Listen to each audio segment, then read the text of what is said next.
Hello, my name is Zachary Chenoweth, and this is my presentation for Lab 4, Task 2, SLAM, with no noise. So for this task, we have to have our robot perform SLAM, which stands for Simultaneous Localization and Mapping.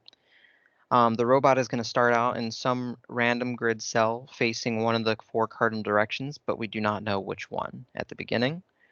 It's going to go ahead and traverse the maze and try and localize itself into one of these cells with the pillars. And then after it's localized itself, it's going to go ahead and map these internal walls. So let's go ahead and look at the code. First off, we have all of our initialization of all of our sensors and cameras. Here we have a variable called localized. This is just a flag variable to tell my code when the robot has successfully localized itself.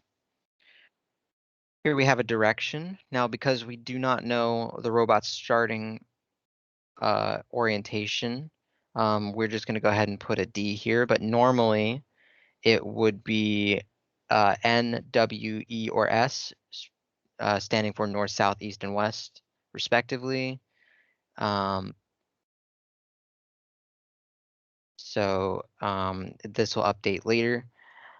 Here we have the pose. Again, because we do not know the starting location, the pose is just going to be all zeros for now, just to initialize it. And then we have the initialization of our motion, which we will use later. Here we have the colors. This is for the camera, so that way we can recognize what pillar we're looking at. Here we have a data structure to hold the map or the grid itself. This map starts out just having the outer walls initialized, but none of the inner walls are mapped yet. This print function will just print this grid and show what cells we have visited as well as the internal walls once they have been mapped. This first function is the getDirection function. This is used for when we're trying to localize ourselves.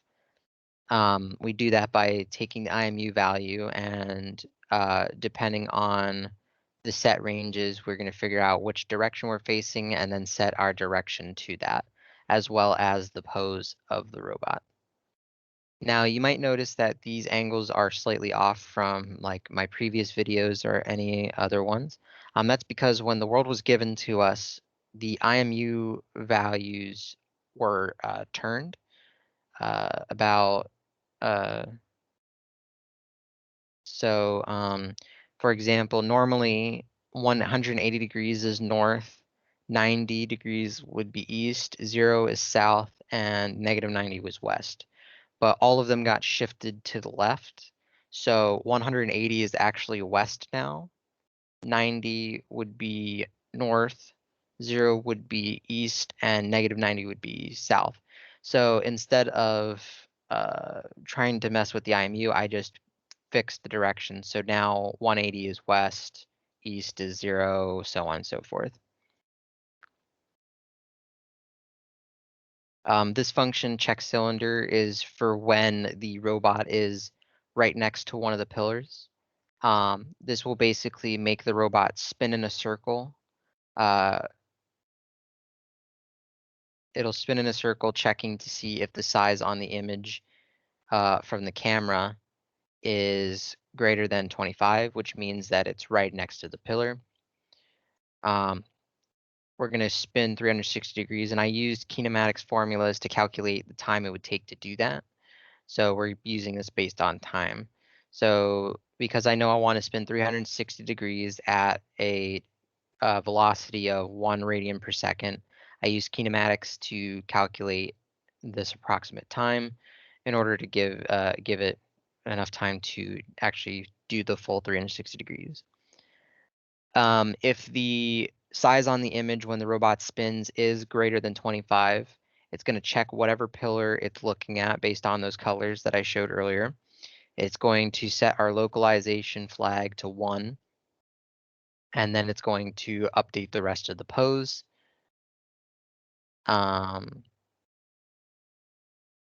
So it does that again. The angle is going to be set to 0 just because when it's spinning, I make it do one initial motion before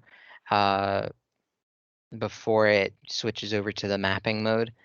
So I set this to 0, and then I call that get directions function that I showed earlier later down the line to update the angle part. Once it's done spinning, it's going to set the velocity to 0 and then break from the loop. Our next function is the traverse maze function. This is basically just for the robot to wander the maze when it's not localized yet. So if it doesn't see a pillar, it's just gonna run through the maze, making moves based on prioritization that we have here. The way that I have things prioritized here is that if our previous motion was a left or right turn, that we want to prioritize forward motion.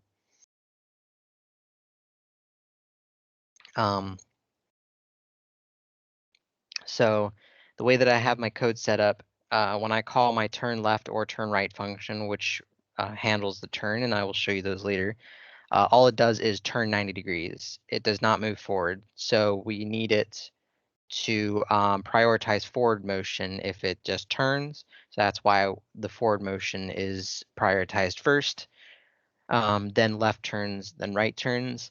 And then if for some reason none of these are valid, then it's just going to make a left turn. If the previous motion is not a turn, then we actually prioritize the left motion first, then forward, then right motion. And then again, if these fail, then we're going to go ahead and turn left. This next function, map walls, is actually going to handle the mapping of the walls. If you watched my previous videos on task 1, then this is exactly the same as it was for that. We're basically going to take the position and the direction of the robot and check the distance sensor values to see if there's a wall where it's facing based on the direction. And then if there is a wall, we're going to go ahead and update that grid data structure with those walls. And then we're going to go ahead and return that grid.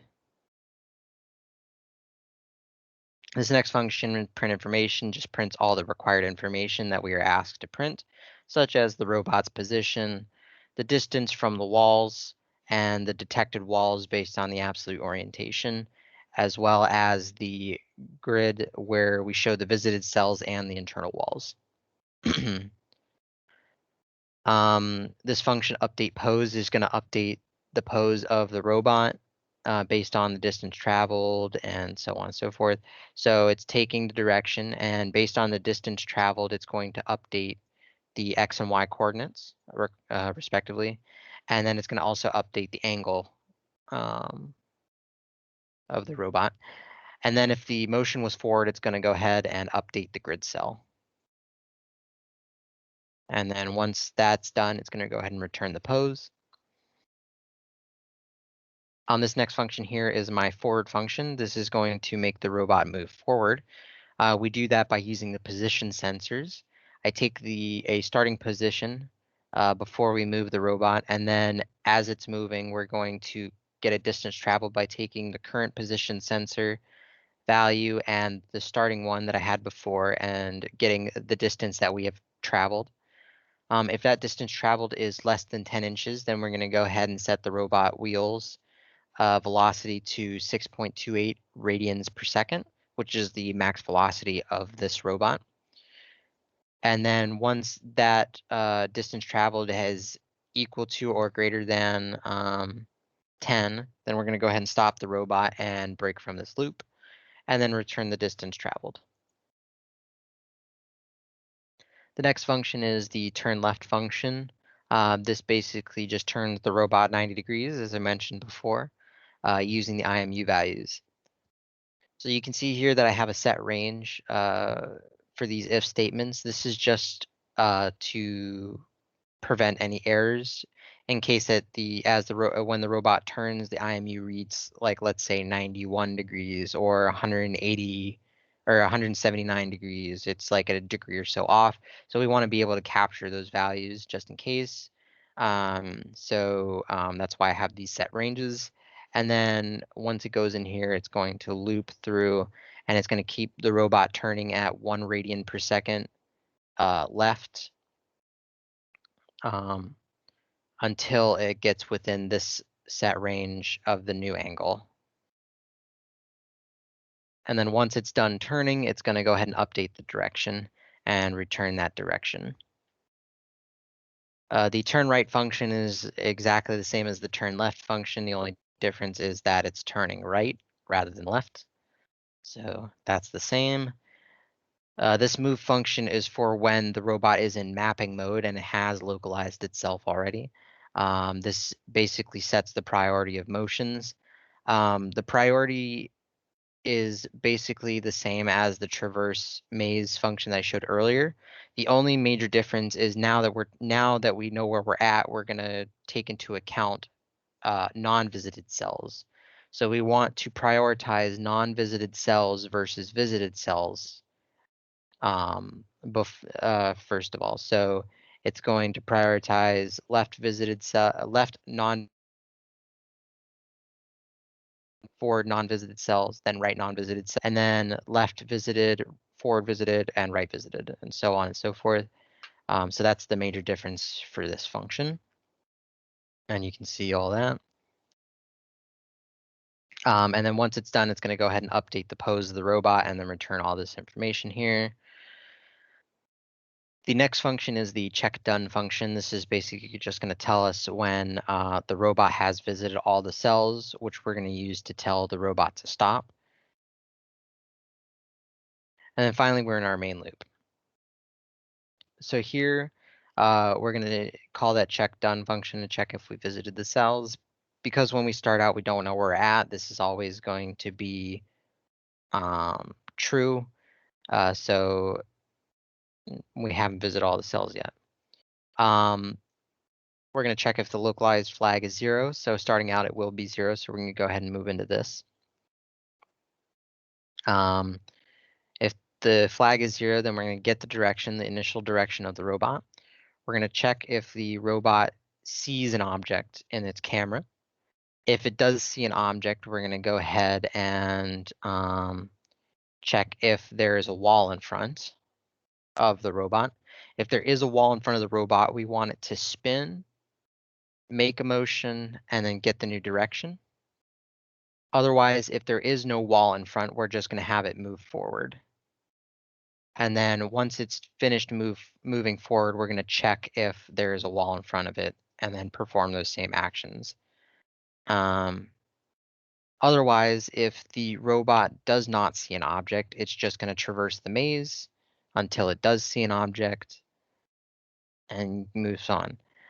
Once this check cylinder sets the localized flag to 1, it's going to switch over into this section of code, which just makes the robot traverse the maze and maps all the grids, all the internal walls.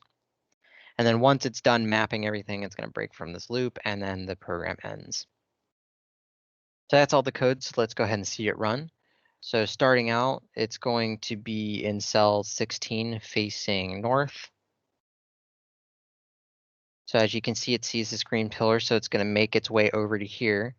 And then once it gets into here, it's going to spin to see if it can localize itself at this pillar. It's going to finish spinning, and then it's going to turn right.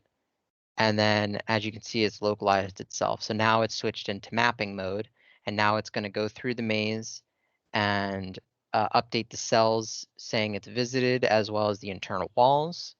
And then you can see it's also updating the pose of the robot. You can see the distance from the walls, as well as which walls it's detecting.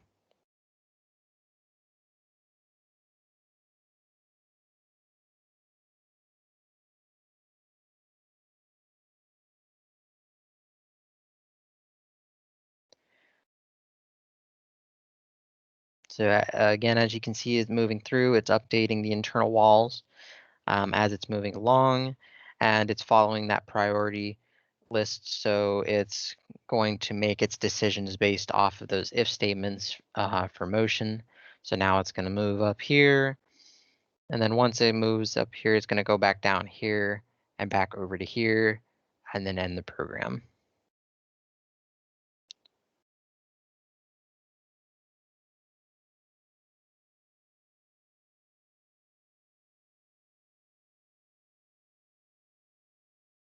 And then once it hits the cell, you can see that it's done.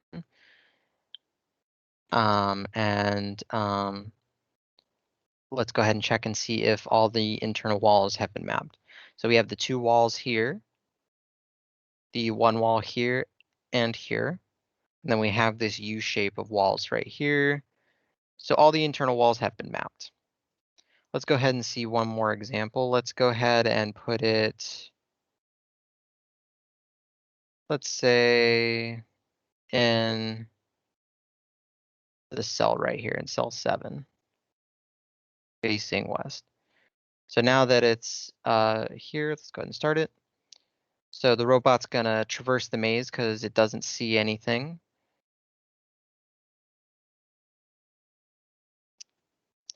You saw that it did see this pillar here, so that's why it's spinning in a circle here, because it initially had moved forward. Now it sees a wall and it's gonna spin, but now it doesn't see any cylinders, so it's gonna move. Again, it saw something here, so that's why it's spinning. And then it's gonna move. It still hasn't localized itself, so now it's just gonna keep on moving.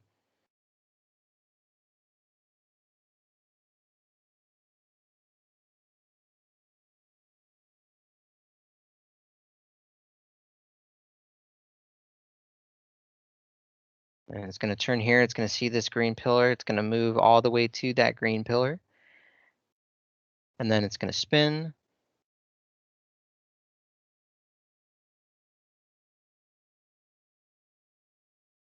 It's gonna make one more final turn, and then it has localized itself.